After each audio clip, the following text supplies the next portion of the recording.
Good evening. This is Dr. Steve Haltiwanger. I'm a medical doctor. I'm also a certified clinical nutritionist. I have been working with mineral transporters since 1989. This is why I've been asked to do a short series of webinars to discuss the use of mineral transporters. Mineral transporters were minerals invented by Dr. Hans Nieper. Mineral transporters involve certain concepts. One is you want to use the right substance, which is another term is called orthomolecular. The right dose, which refers to biochemical individuality. Some people need a much higher dose than others. And the right location. This is where mineral transporters come in. They are able to deliver minerals to specific locations inside the cells. Now, Dr. Hans Nieper developed four major mineral transporters. The first are 2-AEP, or amino ethanol phosphates, that are able to deliver minerals to the outer surface of the cell membrane. AEPs are actually natural substances produced by cells for cell membrane repair.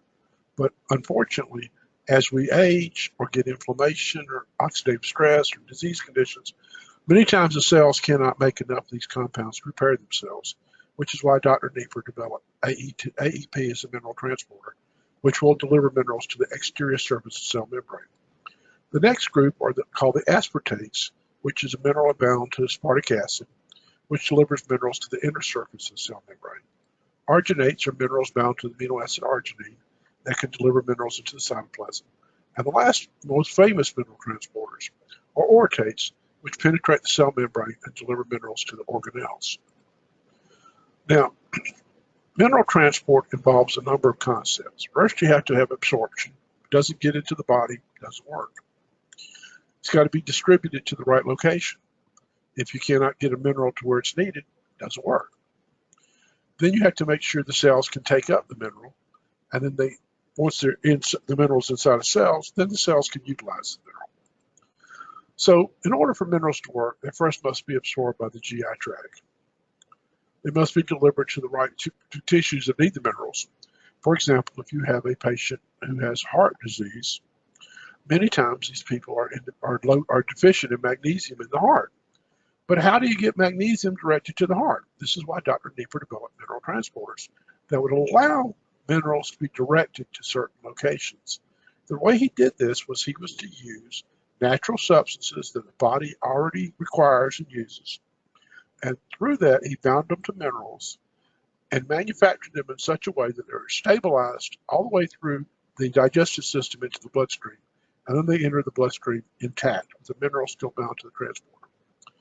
This allows minerals to be directed to specific locations because the certain cells will use a compound more efficiently than other cells. Or another way of looking at it is certain compounds are necessary for certain types of cell chemistry, and when these cells take up this compound, the mineral is going to free ride it to the cell.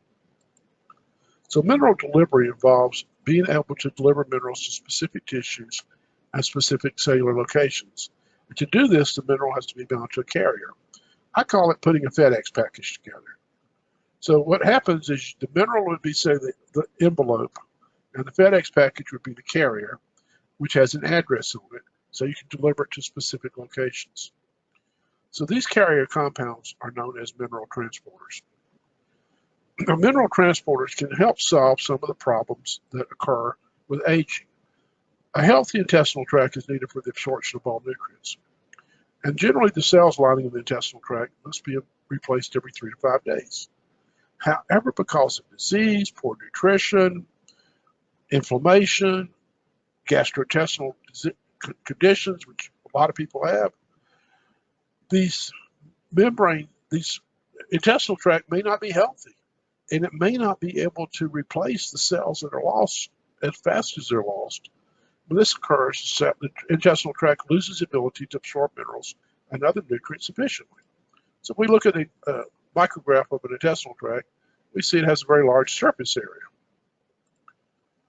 However, when disease occurs in the intestinal tract, cells might not grow as fast, and they are lost, and you can get intestinal atrophy and loss of surface area for absorption. Generally, the surface area of intestinal tract is 1 to 2 tennis courts in square feet. However, mineral transporters have the capability of being absorbed either when other supplements are poorly absorbed because of the way they're manufactured. Mineral transporters can be effective in conditions where other mineral supplements would be ineffective.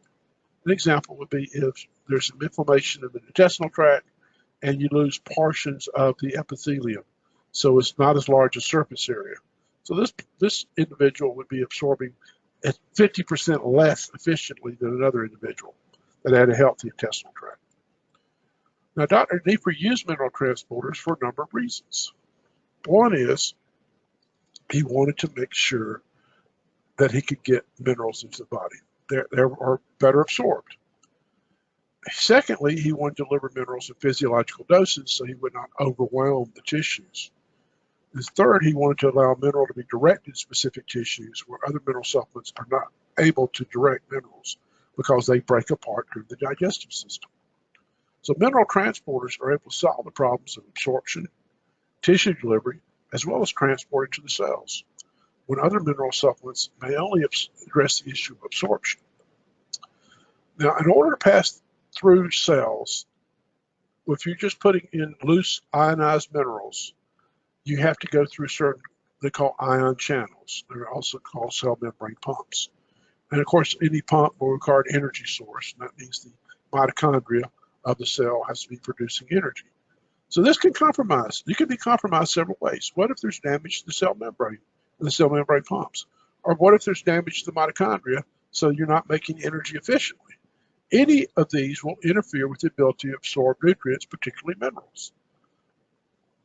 Now, mineral transport pumps must be working efficiently to get minerals into the cell. So these mineral transport pumps require a healthy cell membrane to anchor the pumps and a steady source of cellular energy to operate the pumps. Now, the advantages of mineral transporters is you can attach a mineral to a compound natural to the human body that will be attracted to specific tissues. And these are electrically neutral compounds. This is very important. It's a little bit complicated physics. We'll try to not go over it, belabor the point. But being electrically neutral, they can pass through the cell membrane through diffusion as opposed to having to be actively transported in. So mineral transporters can also deliver to specific parts of the cell. This becomes more important as you begin looking at how cells become damaged. So mineral transporters have to have three properties. They must not break down before they reach the target tissue. That means they got to be manufactured in such a way that they're intact as they enter the bloodstream. They must show a high attraction to specific tissues and organs. That means you can direct minerals to specific areas of the body. And they must be metabolized in the tissues where they can release the attached mineral. So to get a mineral into the body, it must pass these three tests. It has to pass the test of absorption. The mineral must be in a form the body can absorb and utilize. Now, when you're eating foods, what happens is, first there's hydrochloric acid produced in the stomach. And minerals are bound to the proteins in foods. If there's not sufficient hydrochloric acid in the stomach, you can't break apart the mineral from where it's bound to and to produce what is called an ionized mineral, a free mineral. Now, free minerals either come from food or can be coming from other compounds.